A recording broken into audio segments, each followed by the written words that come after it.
fractured families, a heartbreaking career change, and children suffering for their parents' crimes. While life may appear to be good for the cast of The Real Housewives of New Jersey, they aren't strangers to tragedy. While there are many tragic details involving The Real Housewives of New Jersey, Jennifer Aydin discovering that her husband Bill cheated on her while pregnant couldn't have been easy to swallow. Housewife Margaret Josephs brought up the scandal during the premiere of season 12, and after being pressed, Jennifer revealed some of the details. We had just moved to Jersey. It was my fourth kid. He was not around. He was working a lot. And, he was really feeling himself for a bit. She went on to add that she was privy to the information after finding strange charges on his card from a club where he took his mistress. She also later found a text message on his phone, and after confronting Bill about it, he eventually admitted to the affair. Jennifer gave birth just 10 days later, choosing to work on their marriage after the shock and anger wore off. The infidelity seemingly took a toll on Jennifer's daughter and seemed to inspire a career change. Castmate Rachel Fuda told Jennifer that when she had talked to Jennifer's daughter, Olivia, the young girl said that she wanted to be a couples therapist when she grew up. This shocked Jennifer, who revealed to Rachel that before learning of the affair, Olivia had wanted to work on stage as a Broadway star. Speaking about her daughter's change of heart, an emotional Jennifer admitted in a confessional, "I never spoke about this infidelity for this very exact reason." In spite of the infidelity and the fallout that occurred, Jennifer and Bill have been married since 2002 and share 5 children together. The Real Housewives of New Jersey guest star Johnny Karagiorgis died unexpectedly in 2016 after experiencing a heart attack. The father of 2 was featured during season 5 of the show and was known to fans by his nickname The Greek. He co-owned the New Jersey restaurant Rutt's Hut, and his wife, Penny Drosis's hair salon, Medusa's Hair Loft, was frequented by cast members Kim DePaola and Teresa Giudice. Drosos took to Facebook to share the news and request time to grieve, posting, "Thank you all for your text messages and support, but please understand I'm still in shock and denial that this has happened." The former reality star left the franchise after a brawl broke out while filming in 2013. The incident involved Karagiorgis getting slapped in the back of his head by former housewife Jacqueline Larita. Her husband Chris, nephew Albie Manzo, and Poison Gorga also jumped in on the physical altercation. The controversy started after Jacqueline claimed Karagiorgis made fun of her son with autism, which he denied. The charges were later dismissed. The Real Housewives of New Jersey star Louie Ruelas came under fire after police reports surfaced involving his troubled past. According to court documents obtained by Page 6, the businessman was charged with assault in 2018. The incident occurred after a fit of road rage led Ruelas to approach the window of another driver named Jesse Palmieri, who had stopped abruptly to avoid hitting a squirrel. A witness claimed that as Palmieri was rolling up his window, Ruelas struck him on the head. Ruelas, however, denies ever hitting the driver. The reality star also has several domestic abuse allegations against him. According to police reports per Page 6, he reportedly shoved his ex-wife, Marissa DiMartino, into a metal pole following a disagreement in 2012. Prior to that, he was also named in a police report by DiMartino over a verbal spat that caused her to leave the home. No charges were filed in either dispute. According to Page 6, his ex-fiancée, Vanessa Reiser, also filed suit against him in 2020, in which she claimed, "He demanded that I be available for sex whenever he wanted." That case was eventually settled outside of court.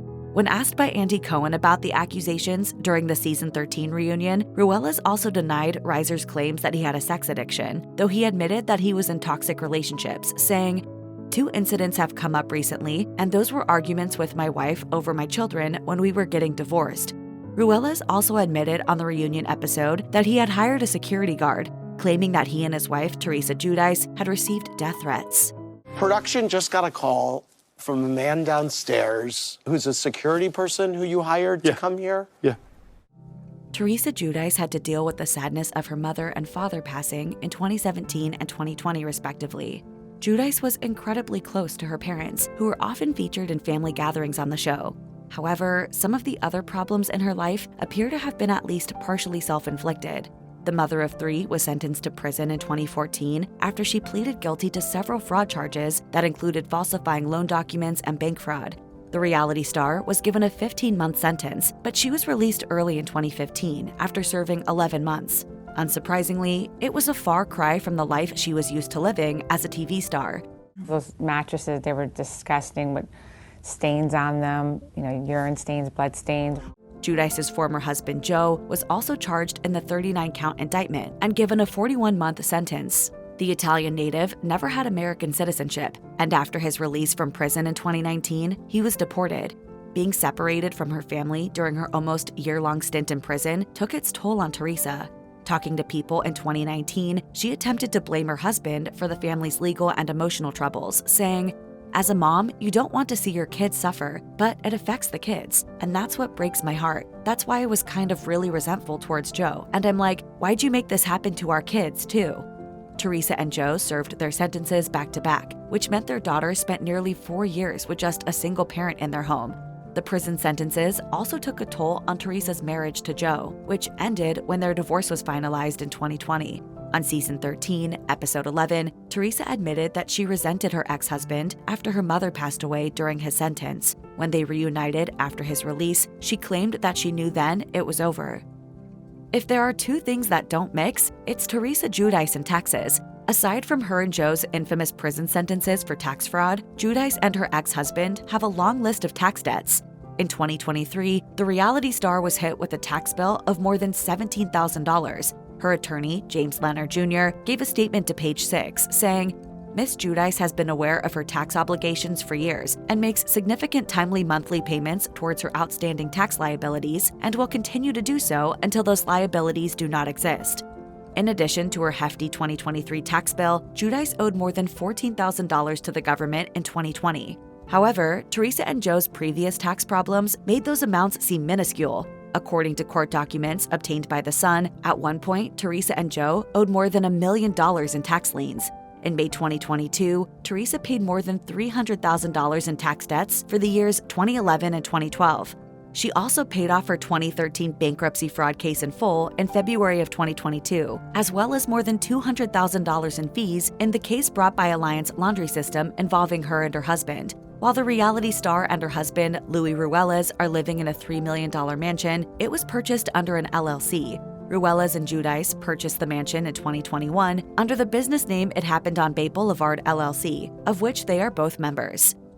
There's no greater housewife feud than the one between Teresa Giudice, her brother Joe Gorga, and his wife Melissa. Fans have watched the fiery relationship between the trio reach highs and lows for more than a decade, ever since Melissa Gorga joined the cast of The Real Housewives of New Jersey in season 3. The tension started brewing shortly after, when it was clear that Giudice and Melissa, like oil and water, were never going to mix.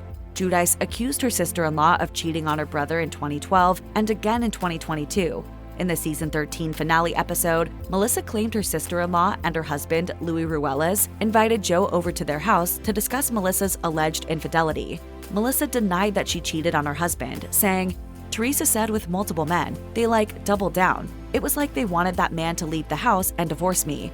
Ultimately, the rumor was the last straw, and Melissa and Joe decided to skip Teresa's 2022 nuptials to Ruelas. On the season 13 reunion, Giudice called out the Gorgas yet again for allegedly fraternizing with the person responsible who helped land her in prison.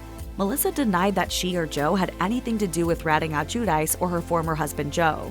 Though there's plenty of anger in their relationship, it seems that at least at one point, there was love there as well. In a scene from season 13, Melissa Gorga got emotional reminiscing about her Gorga family origins while doing an art project exercise, and she ended up sharing a tender moment with Teresa. It's like the way we started. We were so happy, we were a happy, beautiful family. No telling what the late Giacinto and Antonio Gorga would think about the enormous rift between their daughter and son as it stands today. Melissa admitted during a confessional, "It's just sad to me that this was a family. And to draw them from the beginning struck me like, wow, look where we are right now."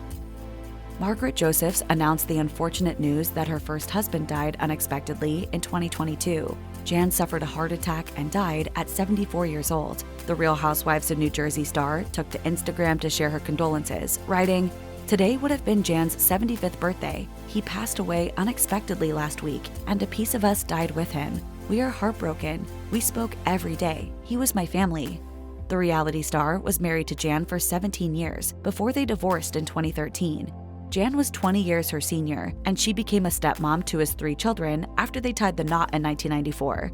Jan and Margaret remained friends following their split, even though she admitted to People that she ended her marriage to pursue a relationship with her current husband, Joe Benigno. While she may have been on good terms with Jan, she revealed that the decision took its toll on her 3 children and strained their relationship, telling People in 2021, "They're holding a grudge, and it doesn't make it any easier, but I know in my heart we'll find a way back to one another. I'd die over them." It's not every day that a housewife is tied to a double homicide. Kim DePaola found herself in a sticky situation in 2017 when, according to TMZ, a car registered in her name was found with 2 victims of homicide inside. While the former The Real Housewives cast member owned the car, it was her son Chris who used it frequently. After Chris was driven to the airport, sources revealed that he told his friend to leave the vehicle at his house, but it later ended up at the murder scene. Police were called to the scene of the crime after hearing shots, but arrived to find the victims were shot and found inside the badly burned car. 2 suspects were later arrested for the murders after police were able to identify the victims. While the families of the victims dealt with the true tragedy of the situation, DePaola still took to Instagram following the incident, acknowledging those who were impacted by writing in her post, "I am humbled by the outpour of love and support during this very difficult time. My son and I are both safe. Our deepest condolences go out to the victims' families of this truly horrific tragedy." If you or someone you know is dealing with domestic abuse, you can call the National Domestic Violence Hotline at 1-800-799-7233. You can also find more information, resources, and support at their website.